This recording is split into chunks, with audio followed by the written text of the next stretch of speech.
Hello, everyone. Welcome to another episode of the Deadhead Cannabis Show. I'm Larry Mishkin, coming to you live from lovely Chicago, Illinois, on a rather nasty day here, but that's all good because there's lots of wonderful things going on here in Chicago and around the world. We just finished a 2-night run of JRad at the Riviera Theater, which we'll be talking about in a little while. The Michigan Wolverines are the number one ranked football team in college football in America, which is a glorious day. And we've got another great show to share with you today. It's going to be the Grateful Dead from the Fillmore West on December 4th, 1969. And let's run the intro as if you were sitting right there in the auditorium. Woo. As you know, the Marlboro country is really Kansas. You know what you mean, cancer?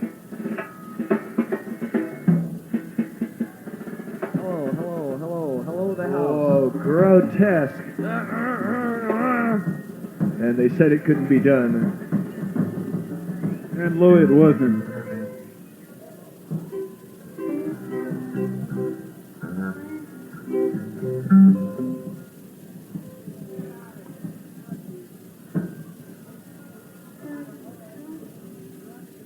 One, we got a microphone on here. Excuse me for interrupting. Now that you've waited for a half an hour for the Grateful Dead to get together, you'll have to listen to me for just a minute.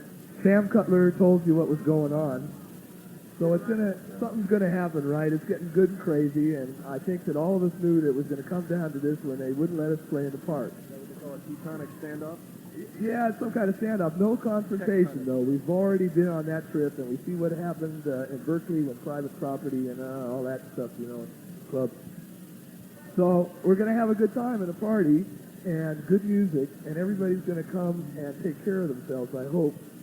If you do come out there early, you should be prepared to help and be prepared to bring something to share because it's cold and, all those things. I don't have to tell you about that. This, ladies and gentlemen, is the Grateful Dead. So 54 years ago today, the Fillmore West out in California, and what the hell are they talking about? Just shut up and let the Dead come out and play music. This, we're doing that. You've all heard about it. Sam Cutler talking about it. Well, what they're talking about is the famous, or more properly infamous, concert that was held at the Altamont Raceway in Tracy, California, 2 days later on December 6, 1969. This was literally an invite to the Deadheads to come out to Tracy, to go to the Altamont Speedway for this big concert that all started when the Rolling Stones decided they wanted to have a Woodstock West. And there's a great movie about this that the Grateful Dead did, a documentary, Gimme Shelter, that goes through all of this. And Marvin Belli was involved, the famous attorney, all sorts of people. And they got the Dead on board for it as well. And on December 6th, about 300,000 people descended on this raceway. And there's a book out on it, actually, which I have and I've read. And it's a great book because what it talks about is it was a great idea in theory. And there were some definite logistics that they managed to pull off. But they were trying to build a stage that they were still building as everybody walked into the raceway, and the crowd started showing up. By the next day, there were huge lines of traffic, and they didn't have time to build a particularly large stage. So the stage itself was really only raised up about 2 feet off the ground. It was kind of at the bottom of a big bowl of a hill of grass where everybody could sit and watch. So the thinking was, we don't have time to build a big stage. We don't need to because everybody can see us. And it was a disaster because, of course, the people right up front could literally just like step up onto the stage if they want. The concert is famous because the Stones hired Hell's Angels to be the bodyguards. And in the course of the evening, one gentleman was unfortunately killed by the Hell's Angels in a dust up right in front of the stage, actually, that right in front of Mick, who was kind of watching the whole thing. And in the documentary, they show him later back in the film room watching the film and, greatly stressed by the fact that this was going on and that the Hells Angels were doing this. And at that point, there was no stopping them. They weren't going to listen to the Rolling Stones tell them to stop. They're kind of a free-thinking group of guys. And it was very, very unfortunate, and unfortunate that that's what this is remembered for. The Rolling Stones set was okay. The Dead, I don't think, ever took the stage because it was so violent. The story is that when Jefferson Airplane was playing, I believe it was Paul Kantner who got hit in the head by a bottle thrown from the crowd, and things just kind of went downhill after that. So Altamont is remembered warmly or not, depending on what side of the fence you're sitting on. But either way, it's clearly a milestone in rock and roll history, and an early example of people trying to capitalize in on the festival type of atmosphere. And while it was a success at Woodstock, although that's even under debate given all the stories of the large numbers of people who showed up and the lack of adequate facilities, which they were finally still trying to get in place, and traffic jams and all sorts of things, you could argue that these really weren't very well run festivals. But I think the bigger idea is that they were festivals, and they kind of launched the way for the rock and roll world that we have today, and all of the festivals that pop up everywhere now. And of course, these days, festivals are much better planned and run much better. Although anytime you're going to get a large group of people who are all probably doing hallucinogenics gathered in one space, you're likely to run into some problems. But nevertheless, this is historic because 2 days before Altamont, at the Grateful Dead show at the Fillmore West, the boys are pushing the Altamont concert hard. And I think for many of them, it was kind of a counterculture move and stick it to the man and all of that kind of stuff. But it is a famous day in rock history. I would recommend the book very highly. I would recommend the Gimme Shelter documentary. And you can find the music and listen to it as well. And some of it is actually, really, really good. And it's, quite a gathering of musicians. The Rolling Stones were not at Woodstock. They were clearly a huge band at the time. So their addition to Altamont was huge. And of course, this year, the Rolling Stones will be playing down at Jazz Fest. And we'll get to that a little bit more in a minute. But that's how this concert launched 50 years ago today at the Fillmore West, with the announcement to everyone to please come to Woodstock. After that, the Dead got down to business, played some great music, and we're going to play another clip right for you here because this was a monumental performance on that night. All of my friends came to see me last night. I was laying in my bed and dying.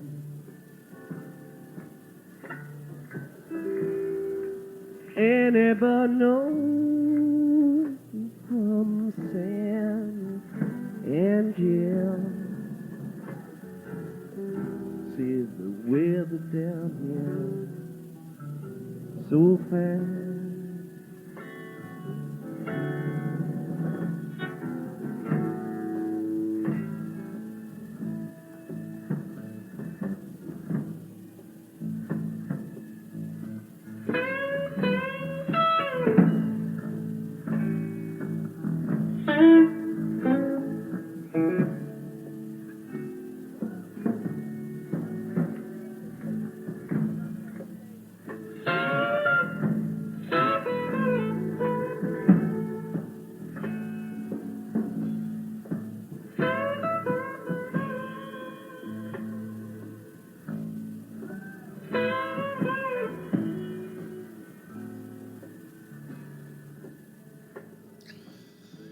Yes, that is Black Peter. Jerry's voice is amazing, relatively speaking, to what we later heard of him. Fresh, energetic. Although the music moves kind of slowly, it's a wonderful piece of music. And the significance of this performance of Black Peter on December 4th, 1969 is that it was the first one ever. This is the Dead breaking out Black Peter. And what we're going to find as we go through the rest of this show, this is 1969 December. Working Man's Dead was still not coming out for another couple of months. But this is the first of a handful of Working Man Dead's tunes that were played at this show. And a few of them were previewed at this show. And certainly Black Peter is one of them. It's a song we've talked about before. Hunter and Garcia kind of telling us the story of a guy who's dying and all the things that he's going through. It can be kind of dark, but if you really listen to the lyrics, it can be kind of uplifting too. And there's some really nice thoughts hidden within the song.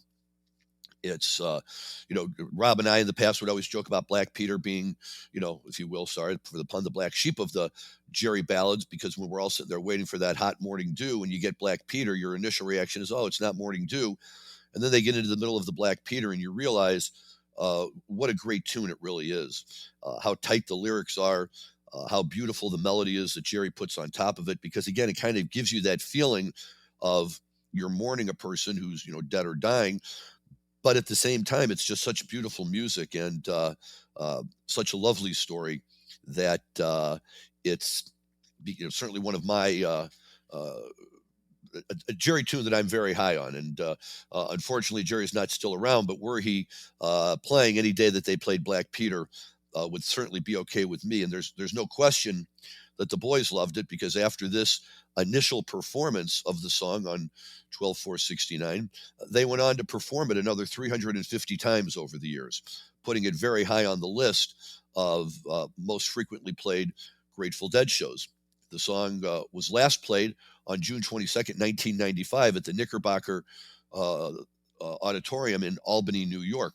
So it didn't quite make it to the last round of Dead shows, and who knows why, I can't tell you. But Jerry loved this tune, and it certainly was in the repertoire for 25 of the 30 years that the Grateful Dead were performing live. It's a beautiful song.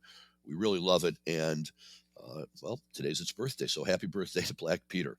Okay, before we dive back into the Dead, let's talk some other music here for a second, because there's really a lot going on in the musical world. As probably just about anybody knows right now, whether you are a jam band fan or not, Phish is going to be playing at the Las Vegas Sphere, which we just talked about with Alex Wellens last week.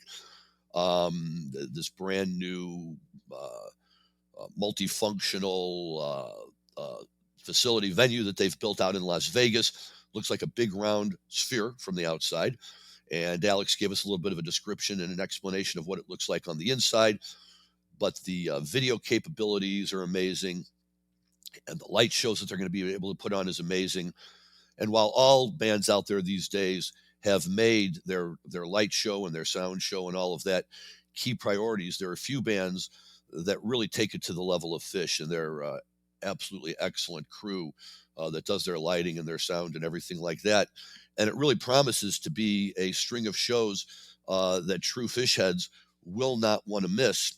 The problems, of course, are going to be limited number of tickets and the pricing of those tickets, which is, I believe, expected to go past $200 for a ticket, which, while probably very normal for Las Vegas and certainly for the Sphere, is maybe a little bit more than Phish heads are used to paying. So we'll see how that plays out. But whether the younger Phish heads go or not, the older jam band crowd is very excited. And this is what I mean. I'm getting texts from people who have never seen Phish, or maybe seen Phish once, or typically don't want to spend a lot of time talking about Phish, or aren't really interested in Phish.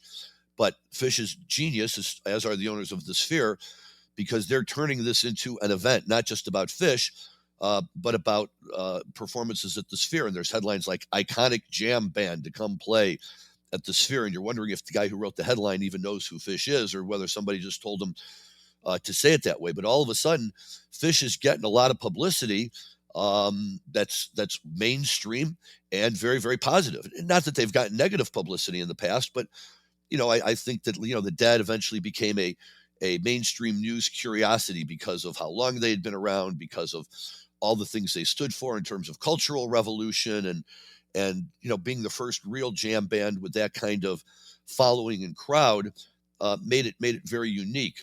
By the time Phish comes around, it's not that it's old news, but there's plenty of bands out there doing it now, and you just don't get as many articles from the mainstream media who are, oh, well, let's go check out Phish and see what they are. And, like when Harry Reasoner did his report on the Grateful Dead and on the news one night, and, basically sat there and talked about the Grateful Dead as a group out there. And, we're going to turn this into an evening news story.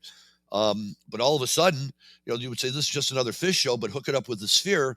And all of a sudden, this is becoming huge news. And I guess for Phish heads, it's a little bit of an unfortunate thing, because as it drives interest and curiosity to the tickets, the other thing that it does is send a strong message to scalpers that there will be a huge black market for these tickets. And so scalpers who do go in and try and get Phish tickets, but maybe not as much as they try to scalp Stones or U2 or other big names like that, are now in the know as to what value these tickets might have.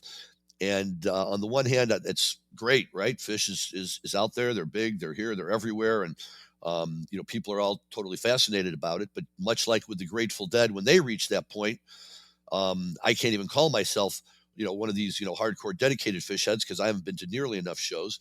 But those folks who know what they are, my son Matthew, his crew, it makes it tough for them, because now there's a lot of people trying to get tickets who might in the past, they said, whatever, it's just Phish at the Sphere. We'll see somebody else at the Sphere. But the way this is being written up and talked about, it's become a do not miss issue, do not miss event.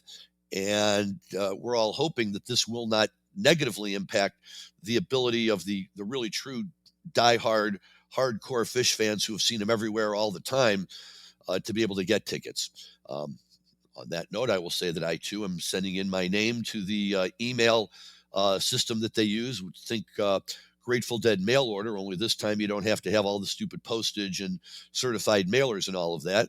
But you do have to give them a credit card number so that if they pick your name out of the hat and assign you a seat, you get charged right away. That can be a little bit risky, I suppose, sometimes. But here I don't think it's going to be quite so much, because I think that the secondary market is going to be strong enough that if you do the Phish electronic sign up and they wind up giving you seats that you don't like or otherwise don't work for you, it seems as though there will be a very, very strong secondary market for you to unload those tickets. So my advice is, if you have any interest at all in seeing Phish in the Sphere, you ought to be signing up. And I think we have until December 11th. So a few more days, just about another week or so here, to get your name listed on the Phish electronic sign up. Just be aware that when you do it, you have to give them a credit card number, and you will be charged for those tickets when you get them. So in other words, you can't sit around, wait to get them, and then call back up and say, you know what, I don't like these seats, don't charge my credit card. By the time you're told you've gotten the tickets, your credit card has been charged. So, like I said, it's no difference than the mail order. We'd send in certified checks, they'd cash them and send us back tickets. And if we didn't like the tickets, and sometimes you did, and sometimes you didn't, you couldn't call them back up and demand refunds or anything like that. So, you have to be a true fan, or you have to be a true businessman who's really in this thinking, I'm going to get the tickets and I don't really care where they are because I'm going to try and flip them.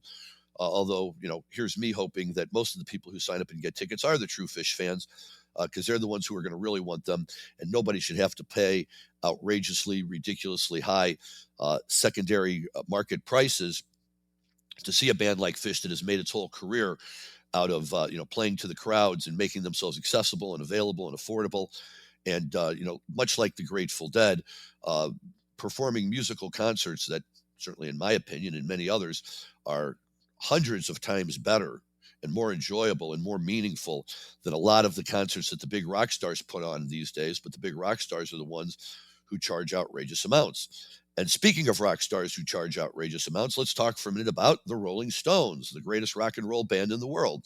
And I do believe that. We've talked about this. I don't view the Grateful Dead or Phish or a lot of these jam bands as quote unquote traditional rock and roll bands. They are in the rock and roll overarching category.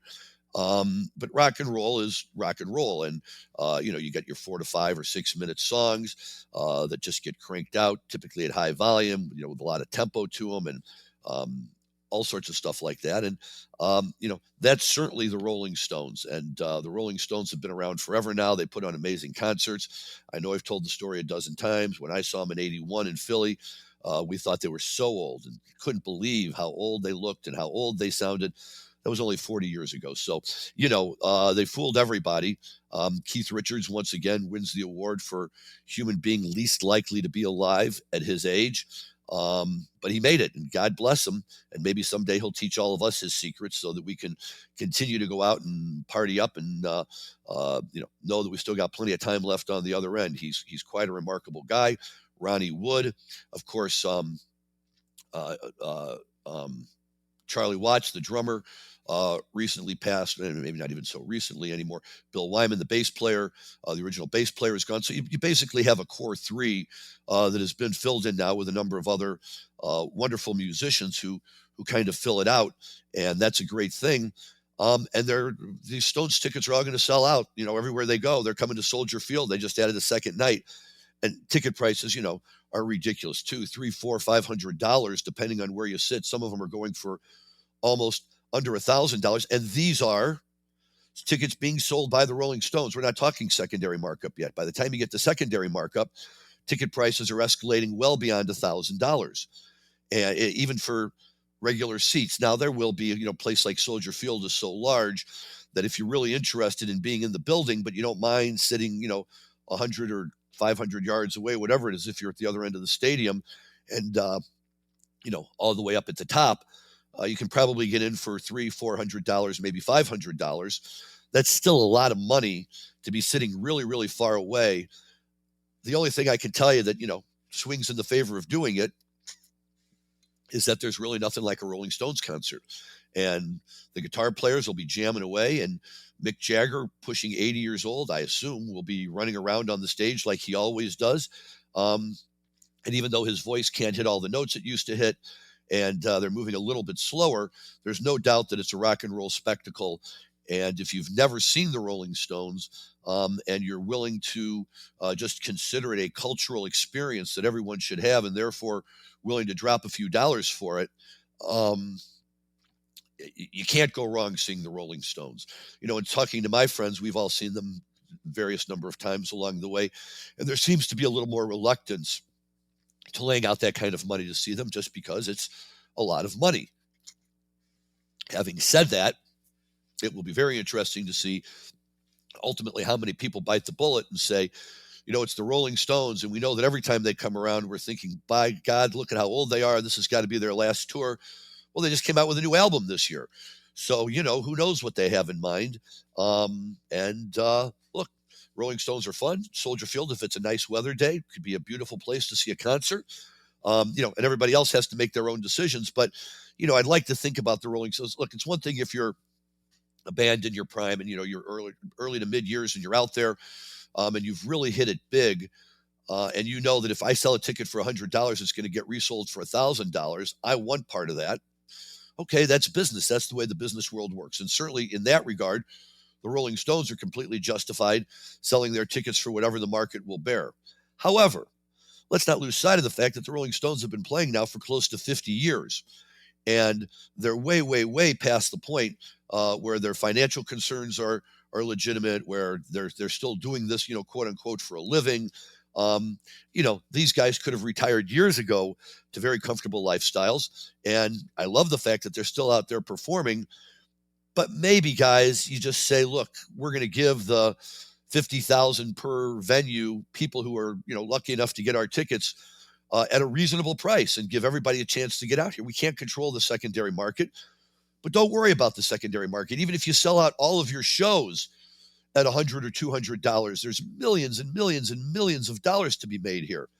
So, there's a little bit more capitalism creeping in that certainly fans would like to see a little bit less of. But, who am I to say? I'm not Mick Jagger, and nobody's asking, nobody's being charged $1,000 to see me and doing it. So you can't compete with that, but it will be pricey to get your tickets to see the Rolling Stones. So it's a great event. You just have to decide if you're willing to bite that bullet and go for it.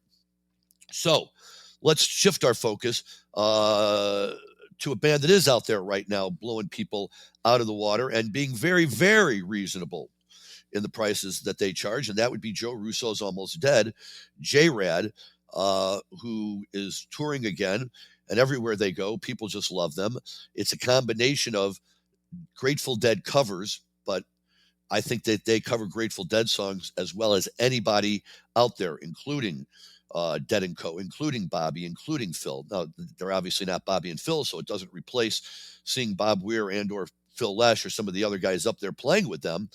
But if you're just, closing your eyes and tuning in your ears, JRad is really, really hard to beat with such a talented lineup of artists that have been playing with them for so long now that it's just hard to imagine other people, right? We've got obviously Joe Russo leading the way on drums, Tom Hamilton on guitar. He also plays with Billy and the Kids, and he's just exceptional.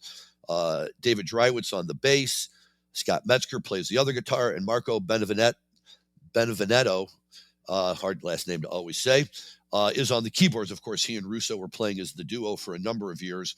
But with the addition of Metzger and Drywitz and Hamilton, they've just become an unstoppable force out there. And they played at the Riviera nightclub in Chicago this past weekend, Saturday night and Sunday night. Friday night and Saturday night. I was lucky enough to get to the Friday night show. I could have gone Saturday night. I had tickets, but in the world of priorities, Saturday night, I prioritized watching Michigan play in the Big Ten championship game against Iowa over JRad, only because I had just seen JRad the night before.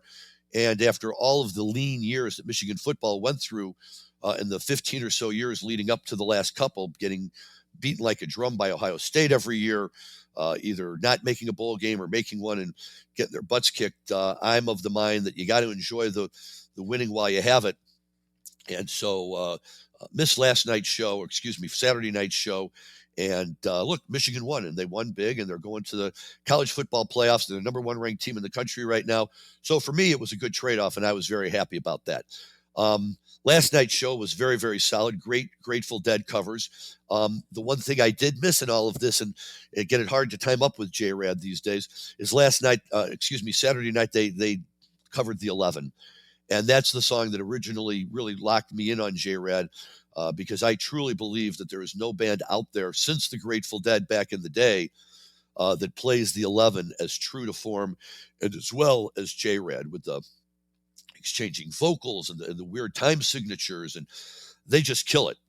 When you see Dead and Company and they play it, I don't think that it comes off quite as well as when other people play it, and JRad certainly just kills it, and as they do with everything, and it's a wonderful thing to see, and it's really a lot of fun. So just to really quickly, first set of A Foolish Heart into, and this is why JRad is great, into Tell Me Mama, a Bob Dylan. We may put this JRad show on our show in one of the weeks to come, because it's just exceptional. Open with A Foolish Heart, which a lot of Deadheads say was one of their more favorite late Jerry tunes, and these guys cover it well. But then they go into Tell Me Mama, and Tell Me Mama is a Bob Dylan tune. So we say, okay, look, no big deal. Lots of people cover Dylan. We know the Dead covered Dylan quite a bit, and Deadheads and the type of folks that go to see JRad probably love Dylan. But Tell Me Mama is a very unique Dylan tune. It's never been put out on an album. It was never released on a studio album by Bob Dylan.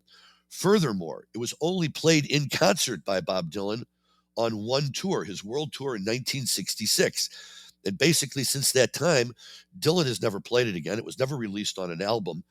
And this is the tune these guys are playing. It's like, wait a second.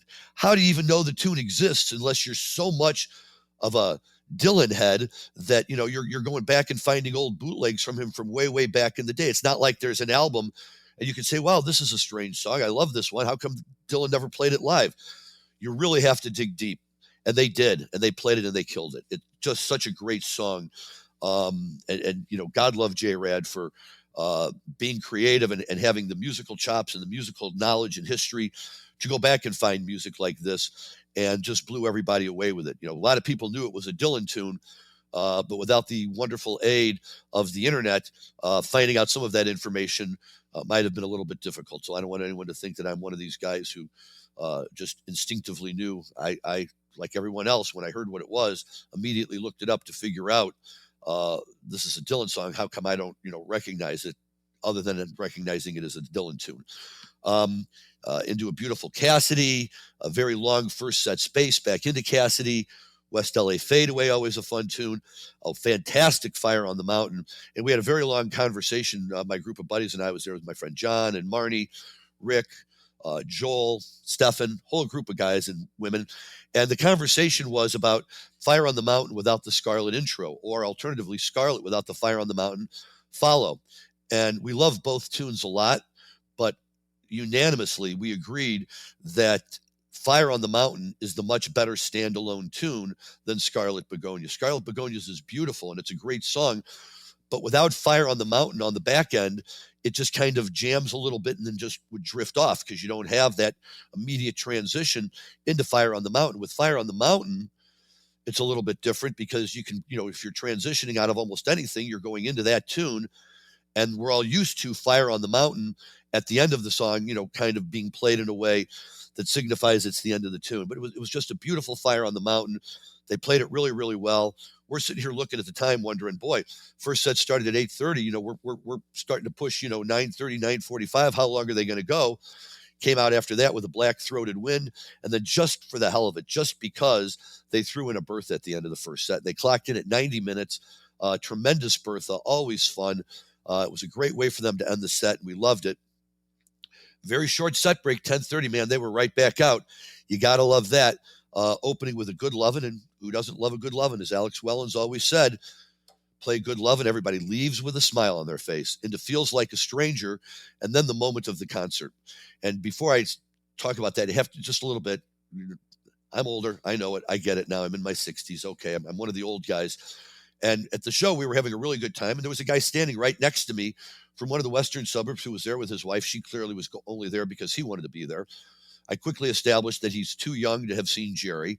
But so what? He knew all the songs. He was singing along with all of them. He could call them on the intros. And he and I were having a good time because, he would say to me, "Oh, you saw Jerry? Sure. When was 1982. Oh, my God, I can't believe you." But you get a lot of that from the quote unquote newer kids who are now in their early 40s who, miss Jerry and all of that. But we were still having a great time and Feel Like a Stranger. We were talking about it. What a great tune and all the songs that they usually play in or out of it. It's show opener, all of that stuff. And then they're just jamming and jamming and jamming in between tunes like they do. And we're all just kind of hanging out and drifting in and out and, enjoying it. And all of a sudden you hear some notes. And this is a very common experience with the Dead or with Phish or with any of these guys when they veer off their common path. And even if they're a cover band, and you have a pretty good idea of the tunes that they cover, you never know for sure what they're going to be playing sometimes. And I'm hearing a few notes of a song, and I know this song. And it was so, in my mind, out of place, not in a bad way, but just not expecting to hear it at a show like this, that it really took me an extra minute to know, to confirm that this is what I was hearing. And all the folks around me, not all of them, but a lot of them, including this guy, had no clue what it was. And of course they didn't, because go figure, JRad was covering Dire Straits' Romeo and Juliet.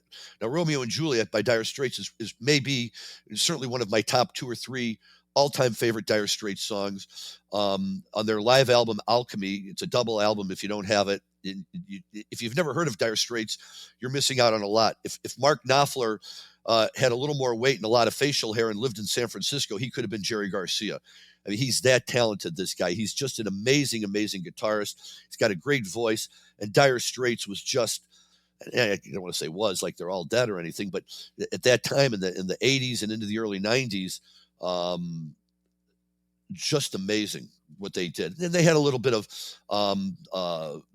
more pop tunes at the time, MTV, Money for Nothing, Get Your Chicks for Free, and blah, blah, blah. And it was all, fun, but they're really, they're good songs like Skate Away and Romeo and Juliet and Once Upon a Time in the West. And, of course, Sultans of Swing, which was their really big song that everybody knew. And Romeo and Juliet is such a beautiful tune. And I just couldn't believe it. I was just blown away. It was marvelous. Tom Hamilton played it as well as anybody other than Mark Knopfler could have played it. He sang it in a lot of the same way that Mark would have. Mark always sang it.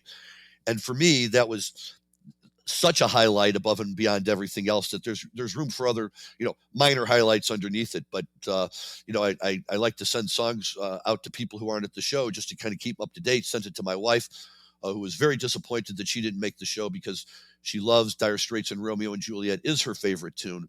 So it was just beautiful. It was a great thing to hear. And that's why you go to these shows, because you just don't know what you're going to get.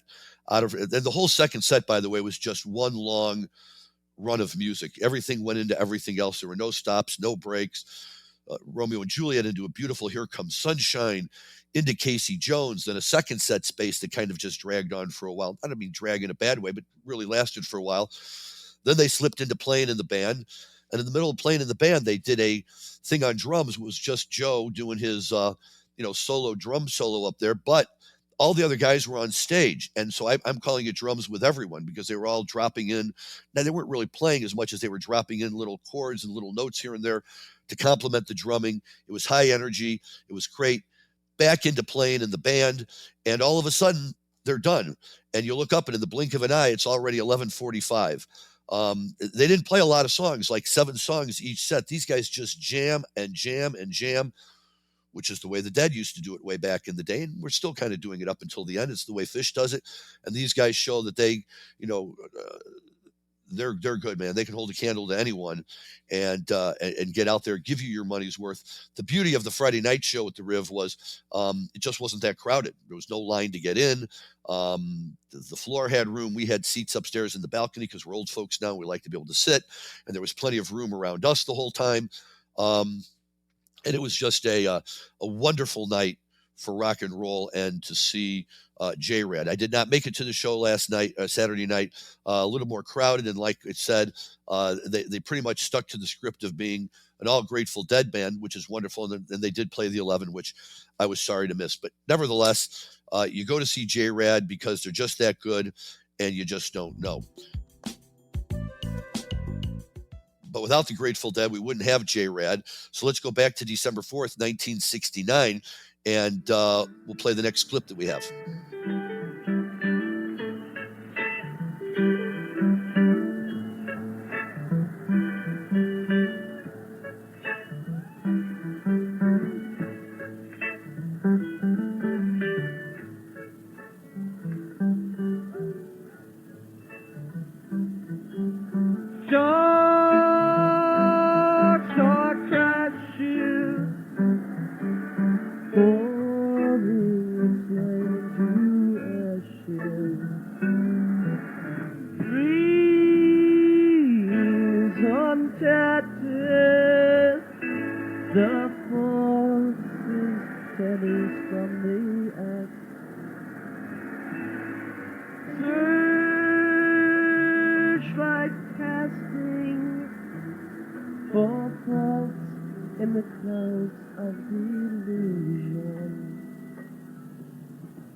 So that's Dark Star. We all know Dark Star. It's such a wonderful song. And what I love about the Dark Star here, because, we still refer to 1969 as being Primal Dead.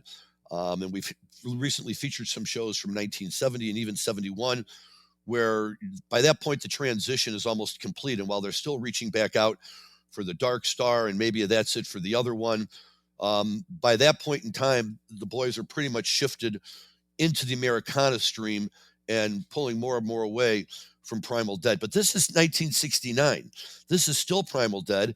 And yet, the boys are really giving the fans that night a double dose. We're getting a lot of songs from Working Man's Dead, which is clearly the launching pad for the Americana Dead era, and moving out of Primal Dead. But given that it's 69, they're not ready to give up on some of these songs yet. So we're getting this great mix of kind of old and new, and it influences the songs. This is a wonderful, wonderful Dark Star. And I have to admit that Dark Star is an acquired taste. And it took me a while to really begin to understand and appreciate it fully. It's a song that when you're listening on a CD, in the car with a lot of people and you're driving along, you kind of have a tendency to skip over Dark Star because 30 minutes in a car with people listening to all the sounds and noises and whatever music they're creating, for a lot of people, it just doesn't fly, and people be, no, I can't listen to this. I need a song with words or something like that. But if you start listening to Dark Stars, you very quickly pick up on why people love them so much and why they're so special. And it's really kind of fun to hear the different styles of Dark Stars over the years. But this is a tremendous Dark Star. It's 30 minutes long. It's got a slightly faster tempo than the Dark Stars that had been played up to that point. In the reviews of the show, people are calling it a transcendent Dark Star. It's certainly one that I would very strongly recommend you listen to. It's a great launching point for other Dark Star music, and something that I would highly recommend to anybody. Now, at this point, they had been playing the song for almost 2 years. They broke it out for the first time on January 17th, 1968 at the Carousel Ballroom. And after a total of, they played it a total of 241 times, with the final performance on March 30th, 1994 at the Omni in Atlanta, Georgia. Interestingly, you wouldn't be surprised, in 69, 68, 69, 70, the song got its most plays. And then after that, in the following years, the numbers would dwindle down to some years where there was none at all, a few years where there was only one or two. And then in the early 90s, it made a little bit of a comeback and was being played 3 or 4 times a year by the Dead. Although the caveat to that is that people would consider it to be a Dark Star even on those occasions when they didn't sing the verses, or maybe they just sang the first verse and not the second verse, or maybe they sang the second verse if they had done the first verse a couple of shows before. But it was very rare by the late 80s and 90s to get a full-blown Dark Star. That's why we always talk about 10/16/89 at Brendan Byrne and 10/26/89 down in Miami as being 2 tremendous examples of what you would call modern-day Dark Stars. So if you're looking for something newer, I would go for those. But this is a great one. And like I said, I think this is a good one to really kind of, learn about Dark Star, just because it does move a little bit with a little more tempo, and it is, their voices are great. And it just sounds really, really good. The crowd loves it. And, 69, so good. We got our Dark Star. Everybody is happy. Now, switching back over to the Americana side and working man's, here's our next tune.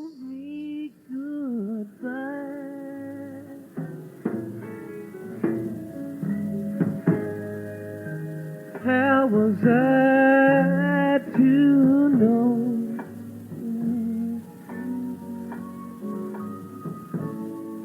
it didn't mean goodbye?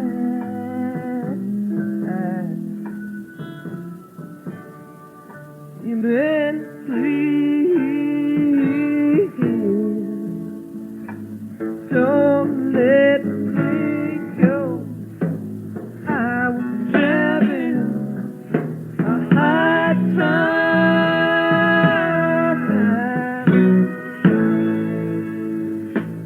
living such good life.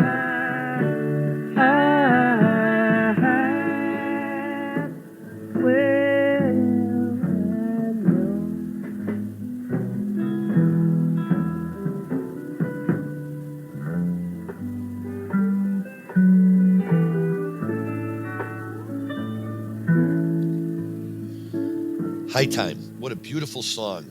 I love High Time off of Working Man's. It's just, it's a beautiful tune. And I think that High Time could have worked just as well in the Primal Dead era. The way they play it, the way they sing it, the way they bring out the music on it, it is just absolutely a beautiful thing. And it's always been a fan favorite. For me, it was tricky because even though the Grateful Dead ultimately played it 133 times, it took me a long, long, long time to see it. I started seeing the Dead in 82. I finally caught it 10 years later, 92, at the Sam Boyd Silver shows, Sam Boyd Bowl Silver, excuse me, Sam Silver shows. Sam Boyd shows. Okay, well, I'm getting it all wrong to the Sam Boyd Silver Bowl. Thank you. It took me a minute to get that out. In lovely Las Vegas, we were there for Alex's bachelor party, and the second day, deep into the first set rather, they pulled out a High Times, and it was nice because I was there with a big group of my Deadhead buddies, and we all knew which songs guys in the group had not heard. the minute they started playing it, everybody came running. Hey, are you hearing it? It's High Times. And I was, and it was beautiful.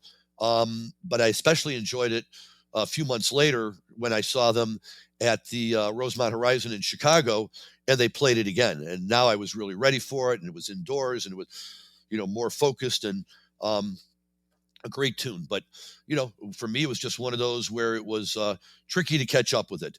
But again, the big hit off of Working Man's, and one that Deadheads always loved to hear. They had first played it just a few months before on June 21st, 1969 at the Fillmore East. And the last performance of High Time by the Grateful Dead was March 24th, 1995 in Charlotte. So, which keeps in touch with it. After that, there was still a few months left before they stopped playing, and Jerry never pulled it out again. So High Times is a great tune, a lot of fun, always a crowd pleaser. And I think, with this combination of Black Peter off of Working Man's, and then into Dark Star from Primal Dead, and then back in to High Times from Working Man. And we still have one more Primal we'll get to in a minute. And as we kind of wrap up talking about this show, but I want to take advantage of this moment to switch over to the other side of our programming, and let's talk marijuana for a minute. Have you been smoking marijuana? Marijuana's illegal, I know that. That's right. For now. In a couple of years, things may change when all the kids grow up and start wearing ties and going to the polls. Marijuana's going to be like liquor, packaged and taxed and sold right off the shelf. I doubt it, Mr. Shipley. Look, I don't mean to be disrespectful, but it seems to me there must be better things for cops to do than chase down wild rumors about something as innocent as marijuana. Why don't you go after the big bad guys, the heroin peddlers?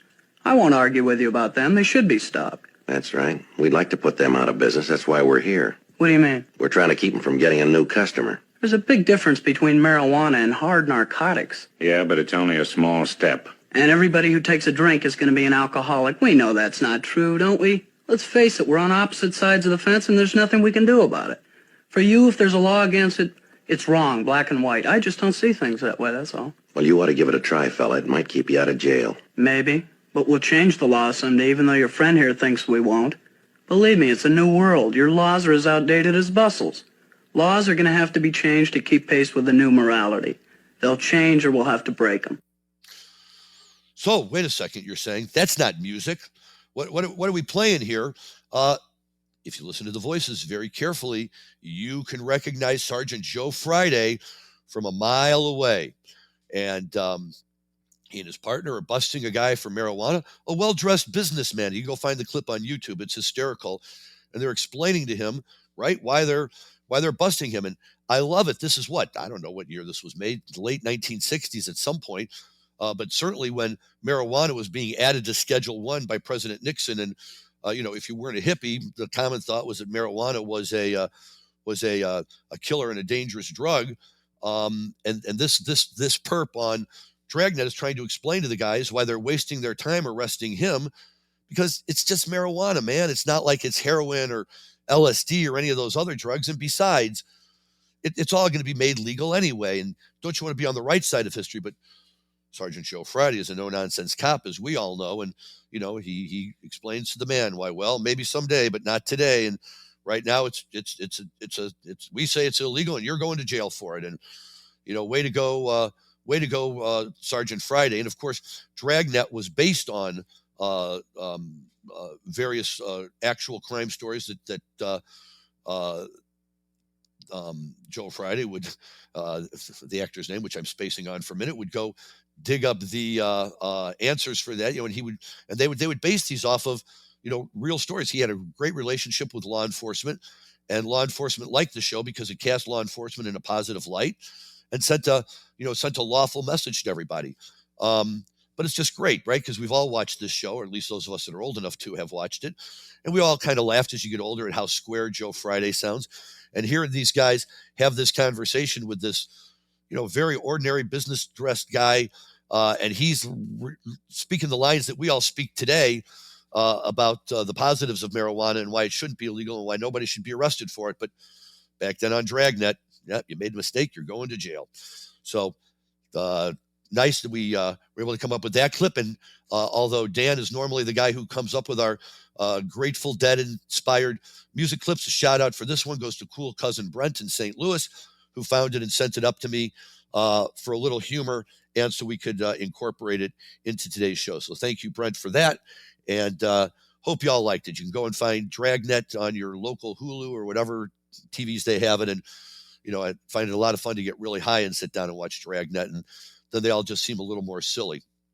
But let's jump into the world of marijuana news here for a minute, because there is some stuff going on. MJ Biz Conference just wrapped up this past week, and I did not make it out there this year. Dan was there, but I did not have a chance, and Rob didn't make it. But, there seems to be a sense of people that they talk to at the conference that the best days are still to come for the cannabis industry. And people are pointing to the fact that the Safe Banking Act is hopefully going to get passed this year, that marijuana is being rescheduled to get rid of the 280E obligations, some other policy changes that may come along the way. And interestingly, they're all talking about a dynamic that I've been talking about for 10 plus years, because I heard it 10 years ago at MJ Biz in Seattle. And from the very first day, this to me has always been an important part, and that is co-opetition, right? In other words, you're always in competition with the guys next to you, the other people in the industry, but you have to cooperate with them, because in order for the industries to survive, everybody has to survive. If Cresco puts everybody else out of business, it's good for Cresco, but it's not good for the rest of us. And here they're talking about shifting attitudes away from viewing fellow operators as competition and instead looking to partner with them to find various synergies. And that's one of the things actually that MJ Biz has always been about, is bringing so many people in the industry together from so many different parts of it, with the hope that there will be this kind of commonality and all doing the same thing. And how can we work together? And a rising tide lifts all boats kind of moment, if you will. And the message from folks in the industry is very clear. If you don't believe in it, you shouldn't be in the industry.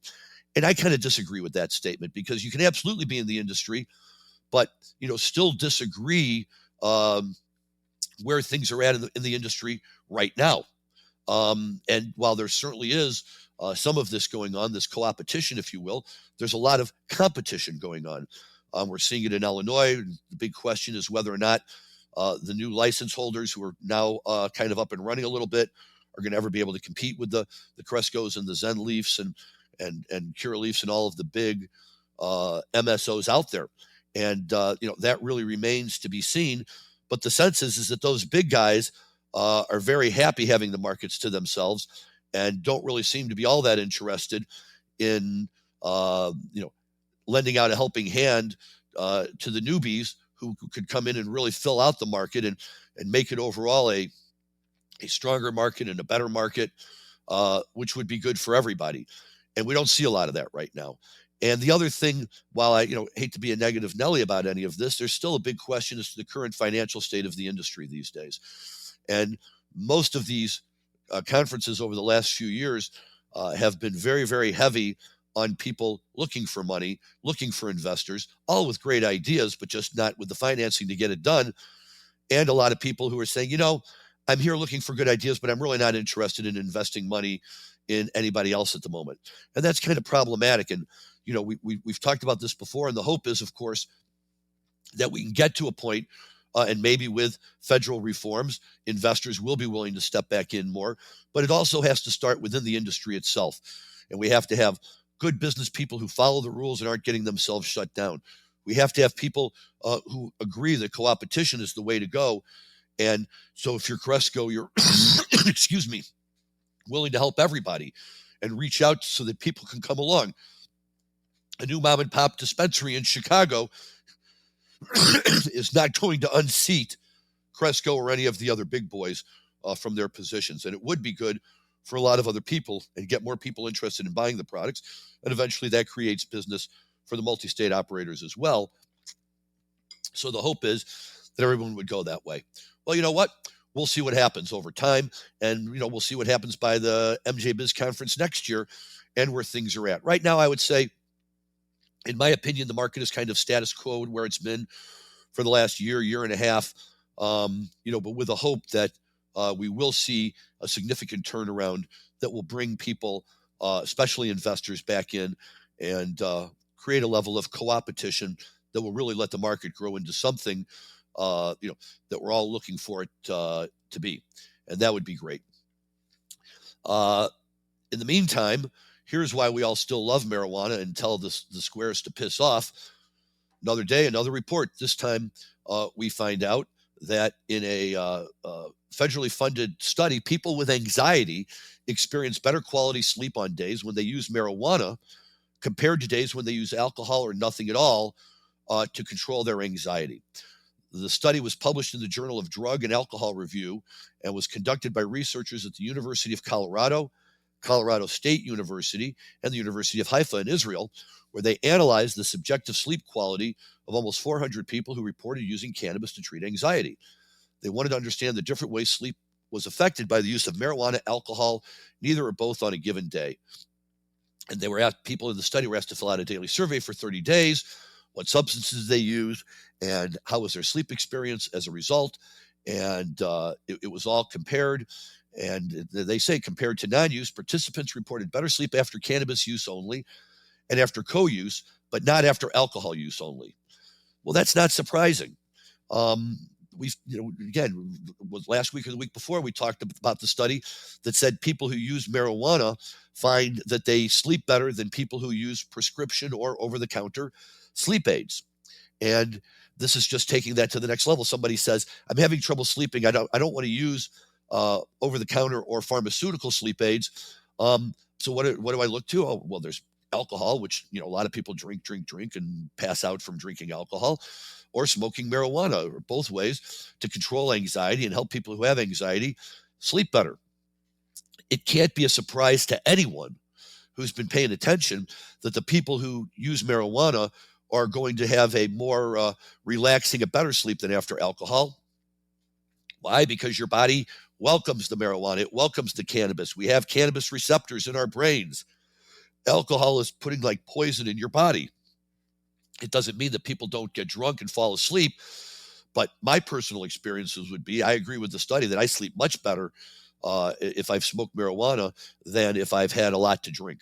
When I have a lot to drink, it really kind of throws me off. I definitely do not sleep as well, and I do not feel nearly as well in the morning when I wake up as opposed to having smoked the night before. So, this is not groundbreaking. The only thing that's groundbreaking about it is that we're seeing the recognition of it right here in a study, so that it's not just conjecture. It's not just somebody's subjective opinion.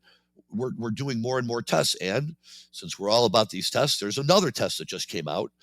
And in this one, they did a study of young adults. And again, a federally funded study suggests that marijuana legalization may be linked to a substitution effect, with young adults in California significantly reducing their use of alcohol and cigarettes after the cannabis reform was enacted. And what's more, the research appears to contradict prohibitionist arguments about the potential impact of legalization, as the data also revealed no significant increase in marijuana use among young adults who were still not of age to access retail dispensaries, though there were interesting changes in certain modes of consuming cannabis following the policy change. This is like a broken record. We're hearing this all the time, and now we're hearing it twice. Two things are being suggested here, right? First one, the one we know, which is that legalizing marijuana does not lead to an increase in marijuana use among young adults who are still under the age of being able to go into a retail dispensary to purchase their marijuana. The prohibitionists say, we don't want our kids to smoke marijuana. We don't want this law, to which we always say either A, your kids are already smoking marijuana, and B, if they're not, the studies show everywhere, you're not going to be any different here, that when it is legalized, young adult use does not go up. So prohibitionists, it's time to take that argument, shove it up your ass, and move on to something else, because that one's not going to cut it for you anymore.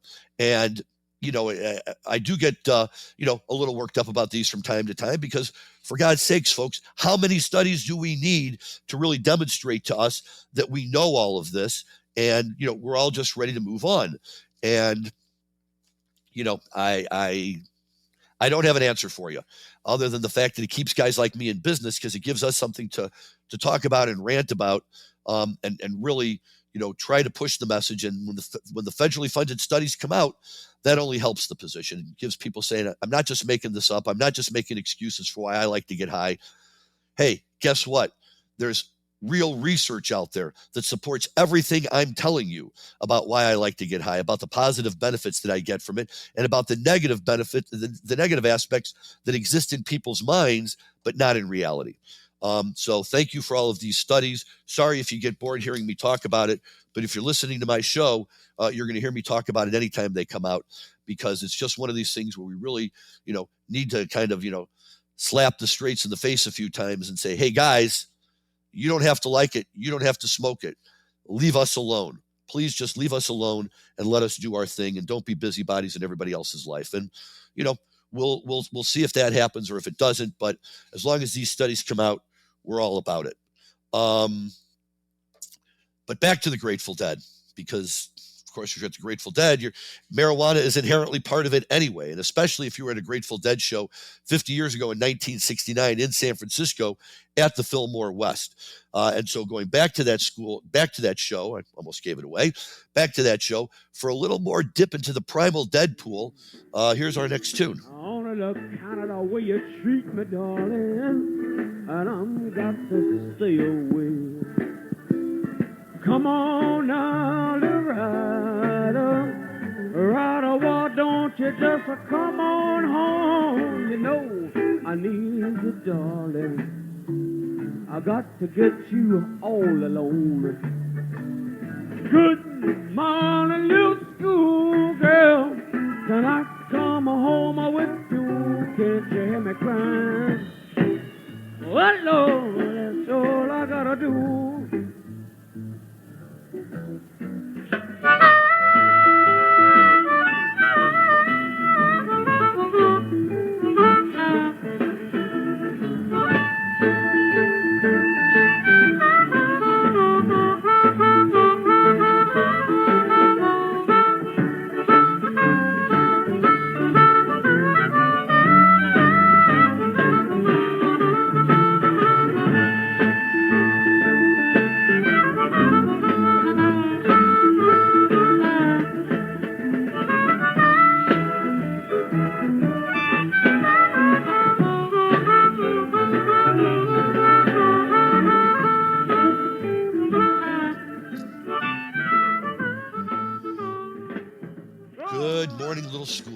What a wonderful, wonderful song.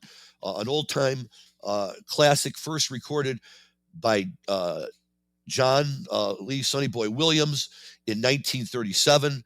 The composer of the song remains somewhat of a mystery, although it has been tracked back to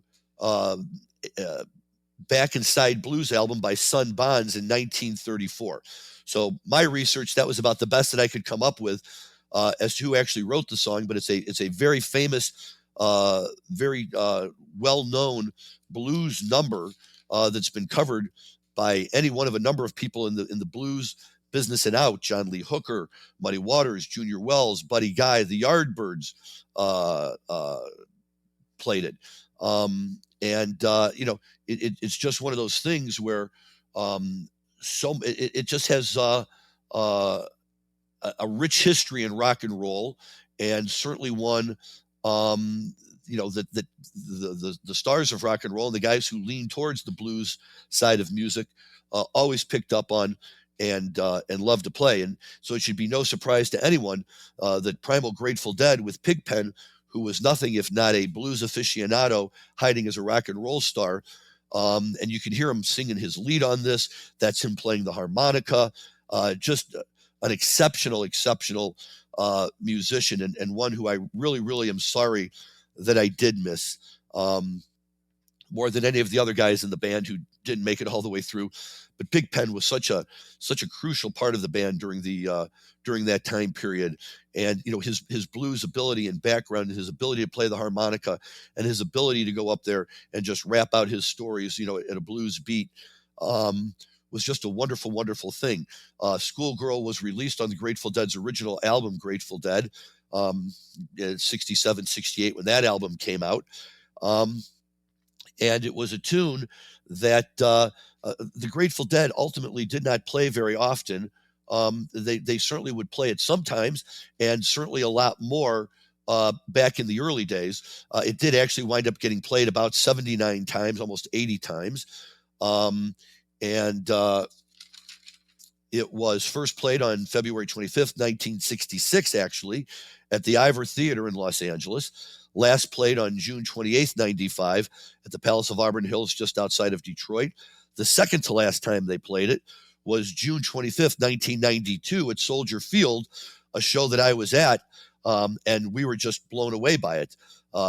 They came out, they just went into Good Morning Little Schoolgirl, and it was like, wow, this is old-time classic Grateful Dead that nobody wants to miss. It was played very intermittently in those years as well, once or twice in 87. In fact, only one time between 1970 and 1987, once in 88, once in 92. And then in 95, they pulled it out about 4 or 5 times, which is a relatively short period because they only had half the year. But again, it's a great song. It's out on any one of a number of live releases that are covering the late 60s, early 70s portion of it. But just a wonderful tune to hear them play on. Really a chance for Pig to show his stuff. And what a fun concert, as they sit here and just kind of toggle back and forth between Americana Dead, Working Man's Dead, and Schoolgirl is just such a good, strong song to be on the Primal Dead side of things. And again, at this show in 69, they kind of have the split personality, and they pull this out. So that was great too. As we wrap up today, because once again, it's hard to believe that an hour has flown by, but it has, things to be thinking about. I don't know how many of you watch Jimmy Kimmel, but the other night he came out, actually a month or two ago now, but he has declared October 20th to be Dogfather Day. And Dogfather Day is because on October 20th, it's Snoop Dogg's birthday. But significantly, and coincidence or not, you tell me, 10/20 is the exact midpoint between 4/20 and the rest. If you're at 4/20, you say, when will we be exactly 6 months out? You go to October 20th. So Snoop's birthday is on the half-year birthday or half-year anniversary of 4/20. And that may be kind of scraping the bottom of the barrel to look for coincidences, but that's okay because Snoop is full of them. And Jimmy Kimmel, God love him. So, from now on, folks, on 10/20, don't forget to celebrate your Dogfather's Day right along with your marijuana celebration on 4/20. And thanks to Jimmy Kimmel for calling that out for us. He's good like that, and we know we can always count on good things from him. Otherwise, quick shout out to my good buddy David S. down in St. Louis, who's celebrating a big birthday today. He was one of my good buddies from growing up. Never a big Grateful Dead fan, so he and I don't share that link.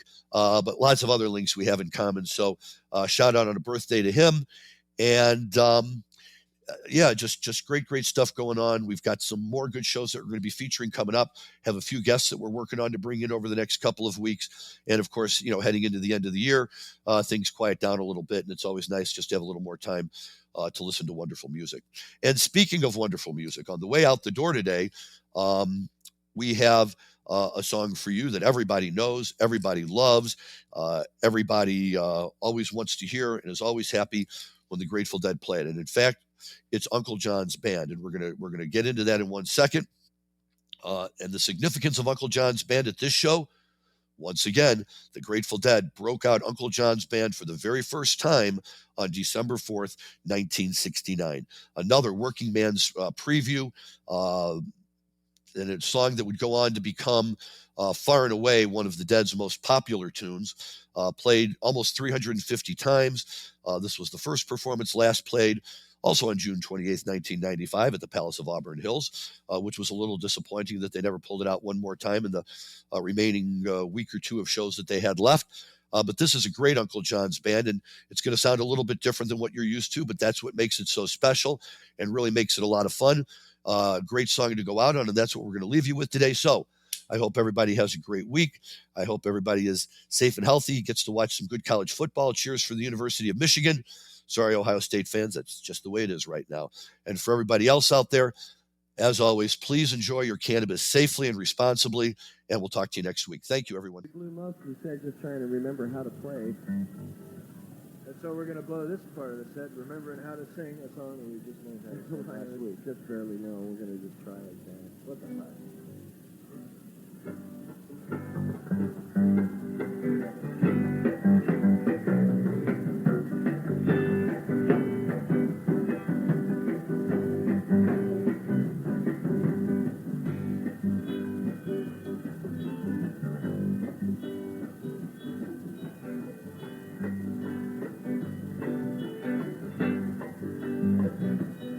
Well, the first days are the hardest days, don't you worry anymore. 'Cause when life looks like easy street, there is danger at your door. Think this through with me, let me know your mind. What I want to know is, are you kind?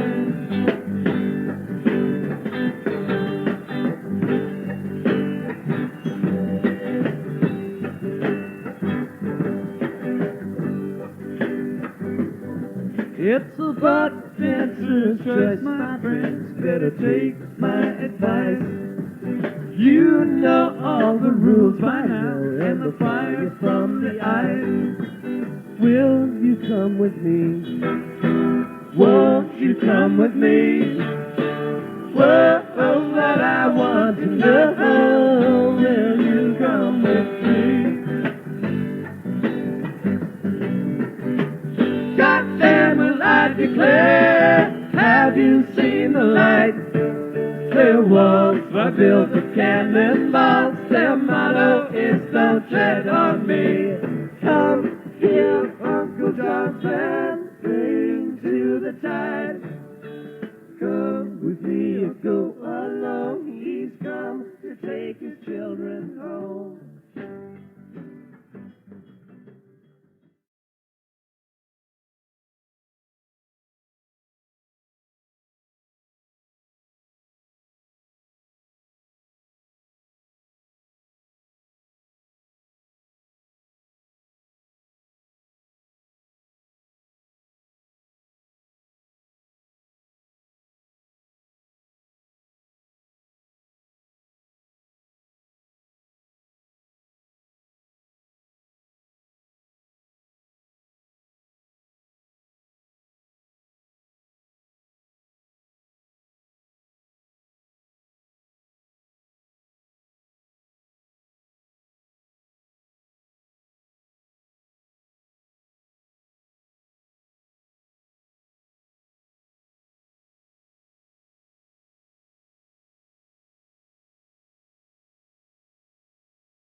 Thanks for listening to today's show.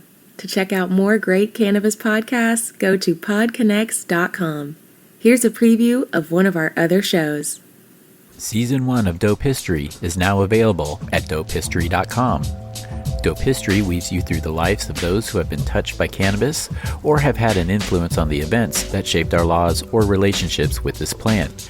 You'll hear tales from Frenchie Cannoli, Keith Strop, Eddie Lepp, Tom Alexander, Ed Rosenthal, Wolf Seagal, Jorge Cervantes, and Tommy Chong. Available now at dopehistory.com.